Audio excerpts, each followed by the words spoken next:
Durant, thank you for politely checking me here because not everybody was quite as nice on the ticket text earlier today. But just to reset what I said, Dan Campbell eventually pulled Jared Goff and has done that a couple times this year. It's not soft to pull your starting quarterback when you're up a bunch of touchdowns, okay?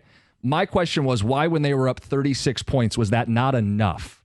You've got like a quarter and a couple minutes. You're up 36 points. To me, that felt unnecessary to put Goff out there. You can't bench everybody, but why is your starting quarterback on a season where you are chasing the Super Bowl playing up 36 points? You're going to pull him eventually. So you can't tell me, well, he needs to finish the game.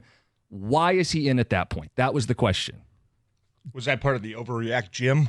No, that's a separate part of your Monday presentation. That's called 6 to 10 every day. Yeah. Okay. That was just a reaction. Okay. TJ, John, you both played. Like, clearly I'm missing something here. Yeah, and then Coach is right. I mean, you don't go into games thinking, okay, guys, hey, let's get to the fourth quarter. And then here's our target number. At players, you might. I think you start to know, especially as the game starts going on, all right, guys, couple more drives. Let's finish this thing off, get some water. But I don't really have a definitive answer for why coaches want to wait so long, other than, you feel like you're in a rhythm. You feel like your quarterback's playing really well. You want to maybe maximize the snaps for the positive plays and the momentum and keep stacking success going into, the next week. I don't know if that's enough for people to say, oh, it's not worth it to risk an injury, but you can't ever think that way. And Jared came in at the end of the third quarter. He finished the drive, which ended up taking a couple more minutes, I think, in the fourth quarter, and then they were done. You kind of knew at that point, okay, guys, go finish the drive.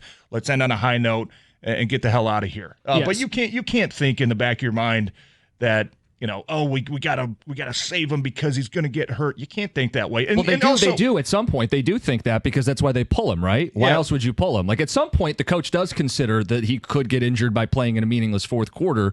My question is just when. I don't think it's that. I think it's more of, some other guys some reps. You've done your job today. Great job. It's kind of dangling the carrot in front of your face saying, go give me a couple more plays and let's give the other guys some meaningful reps. I mean, Hendon Hooker still could use every rep possible, and I thought he was 3 for 4, and even the one that was dropped, I think, was a good ball. It was a good ball. Allen Robinson jumped when he probably didn't have to and left his feet.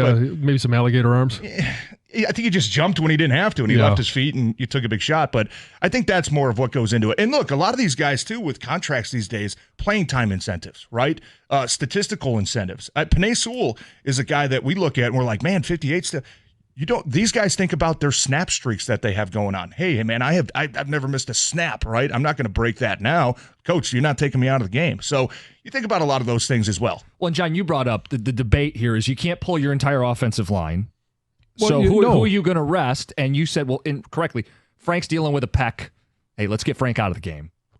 And then Decker was dealing with the shoulder. Right. Now to me, Sewell's the better player and the guy I don't want to lose. No one's going to argue that. But your point was... Yeah.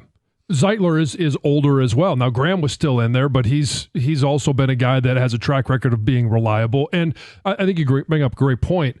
It's hard to think about incentives at this time of the year, but there are certain incentives that guys have in their contract that are, certain percentage of offensive plays. Yep.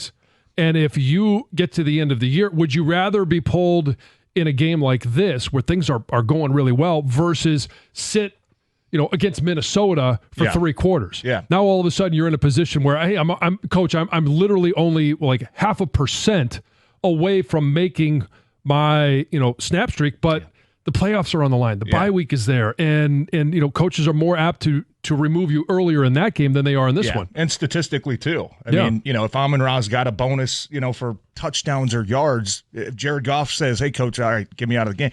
You know what I mean? Is he going to get that with Hendon Hooker? Probably. You know what I mean? So there's all the. I think that there's thoughts that go into that as well. And these are considerations that absolutely do happen.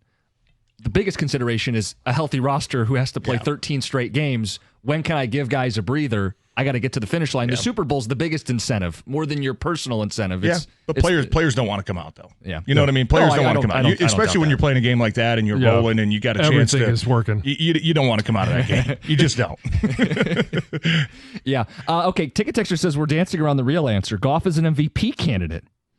Says he's erased the 5-interception game with that performance. TJ, want to get your response to that coming up next because the market has shifted. Jared Goff fell off the map from the MVP betting last week. He's back in the thick of it.